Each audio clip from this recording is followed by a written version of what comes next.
Okay, and now we're moving on to chapter 4, which is letting go.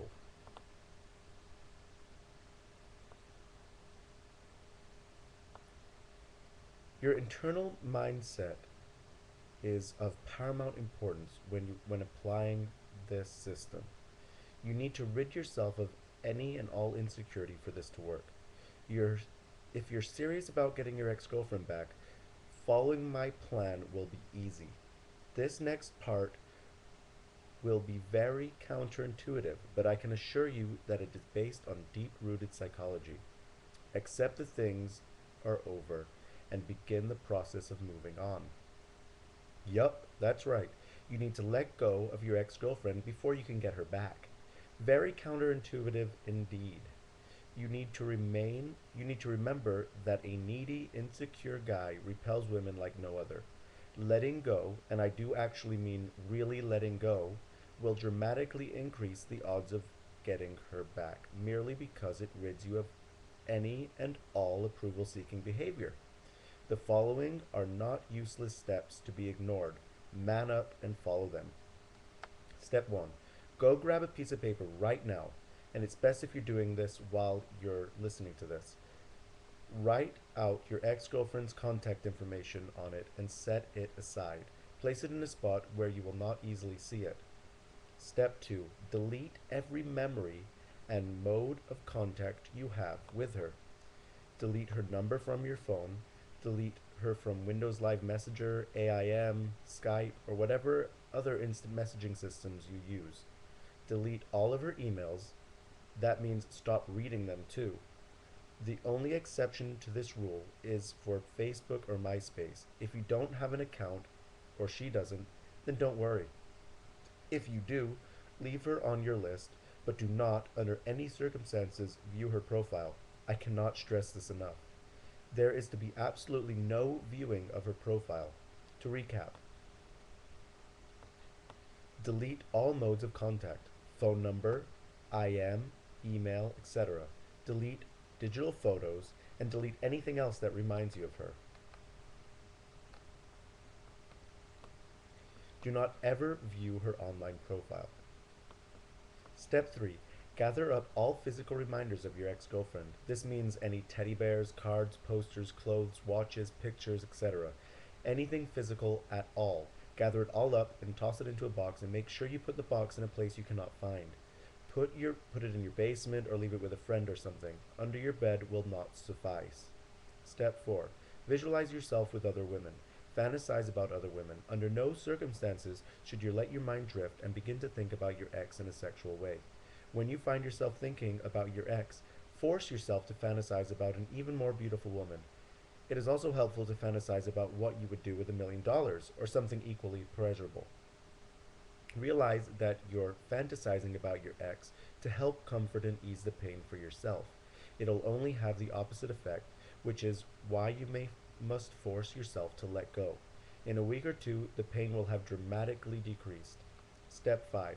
Concentrate on only the negative aspects of your ex-girlfriend. When going through a breakup, we have what is called selective memory. We only seem to remember the good times we had with them and how happy they made us. Your ex-girlfriend becomes a sort of drug we withdraw from. It is it's hard, but you must only focus on the negatives.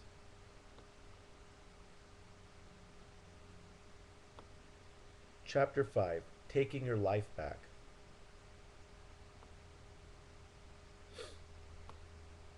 Here is where it gets interesting. By getting your life back, you are showing your ex-girlfriend you do not need her. Remember, women do not want a man who needs her more than she needs him. They want an independent man with his own sense of reality. They want you to hold the keys. By actively demonstrating that you are healing and moving on, you will begin to switch on many of those attraction switches we talked about earlier. These are the same switches, dominant traits, that have attracted her in the first place. It's your job to demonstrate you still have those characteristics. Start dating other women. This is my favorite technique for moving on. Actually moving on.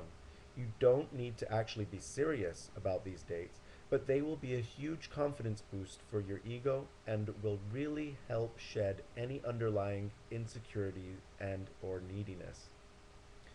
I realize that you may not be in the dating frame of mind, but you must force yourself to do it.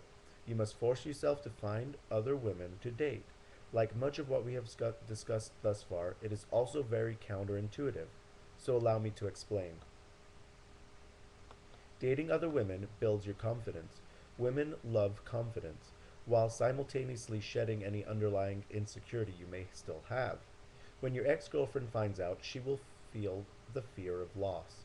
Her subconscious will be thinking, wow, he must be more high value than I thought if he can replace me that easily.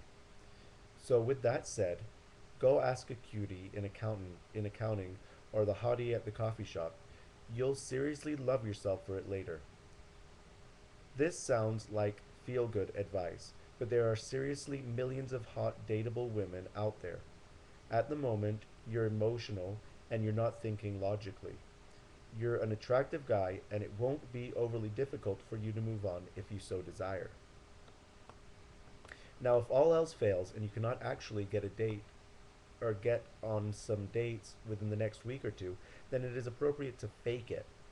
You can even start off by faking until you actually get on a few real dates too. The important thing is that you try to go on some real actual dates and make sure your ex-girlfriend finds out about it. It'll do wonders for her for your hurt self-esteem. Techniques to make sure she finds out.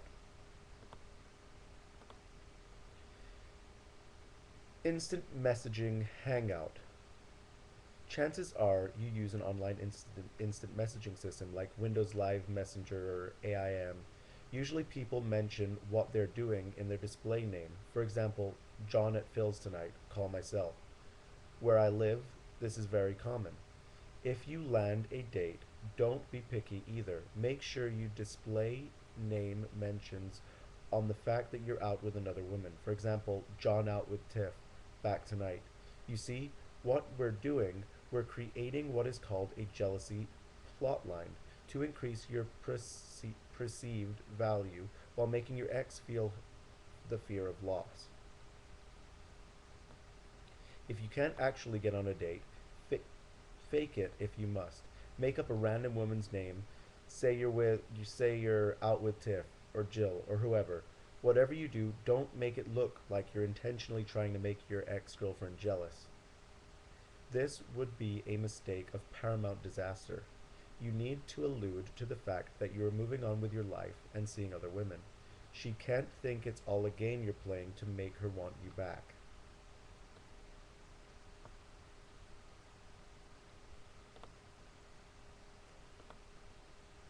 Allude to her friend. Chances are you'll talk to somebody your ex girlfriend hangs out with on a regular basis. Get yourself in a casual conversation with them and ask what they're up to this weekend. When they finish telling you, you know they will reciprocate and ask you the exact same question. When they when they ask what you're doing, say, "I'm just hanging out with some girl named Jill I met the other night." Then quickly change the topic. Do not directly say, "Yeah, so I'm going on a date tonight," as that would just make you look like a loser who wants his ex-girlfriend to get jealous. Make it look like you almost don't want your friend knowing you're going on a date, but it just slipped out. All right, so I will move on to the next part, which is social site flirting in the next um, thing here. All right, so bye for now, and come back and watch the next one.